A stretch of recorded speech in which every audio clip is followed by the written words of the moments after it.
Hi mga sisi, 3 nights and 4 days sa Baguio, expenses reveal. Around 11 PM nang umalis kami at ang first gas namin ay 164 pesos. 2 AM nag-stop over muna kami at kumain worth 207 pesos. 4 AM nang makarating kami sa Tarlac at nag-stop over muna kami sa friend ni JM.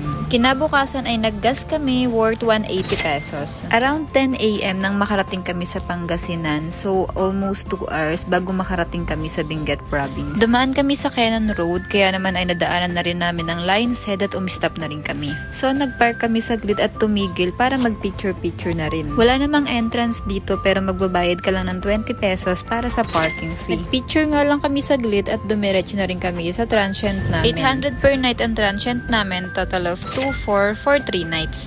Around 2 PM nang makarating kami sa transient namin, kaya naman ay nagpahinga lang kami saglit at umorder na lang kami ng pagkain namin, a total of 368. At nang makapagpahinga na kami ay nagbihis na kami at dumiretso na kami sa Burnham Park. At ang next destination na pinuntahan nga namin ay ang SM Baguio. At nang ginabi na kami ay hinintay lang namin ang night market at nakabili kami ng 2 jacket, total of 240 pesos. So after no, naglakad-lakad na lang kami at bumili si JM ng balot worth 35 pesos. Dito na rin kami nag-dinner, so bumili na lang kami ng shawarma rice, 70 pesos each, total of 140 pesos. After namin kumain ay maglilibot pa sana kami sa night market, kaya lang ay panay ang ambon, kaya umuwi na lang din kami. Day 2 mga sis, pagising namin ay nag-breakfast kami worth of 95 pesos. After namin kumain ay nag-prepare na kami at pupunta na kami sa aming next destination.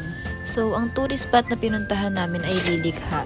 Free entrance lang pala dito mga sisi. After namin sa Lilikha ay kumain muna kami worth 164 pesos. Pagkatapos namin kumain ay dumiretso na kami sa Botanical Garden. May entrance silang 100 pesos each, a total of 200 pesos.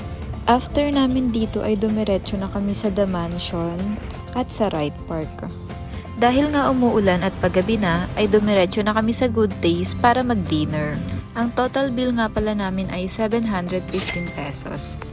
For our third day mga sis, ay pupunta naman kami sa Igorot Stone. 130 per head ang entrance dito mga sis, kaya a total of 260 pesos. Next na pinuntahan naman namin mga sis ay ang Tamawan Village. May entrance sila ditong 100 pesos each, a total of 200 pesos.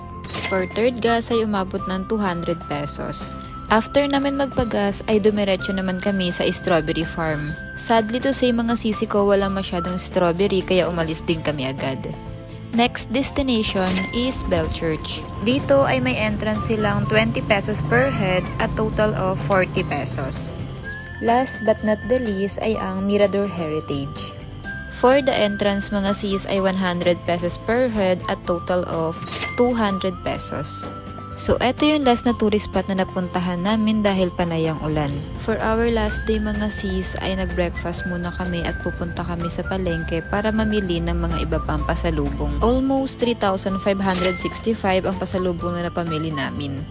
At bago kami umuwi ay nagpagas muna kami at total of 189 pesos. Bumili rin kami ng snacks, total of 35 pesos. Last stopover ay kumain muna kami worth 360 pesos. So, hindi ko na nga patatagalin mga sis dahil ang total expenses estimated namin ay 10,572 for 3 nights and 4 days. Bye!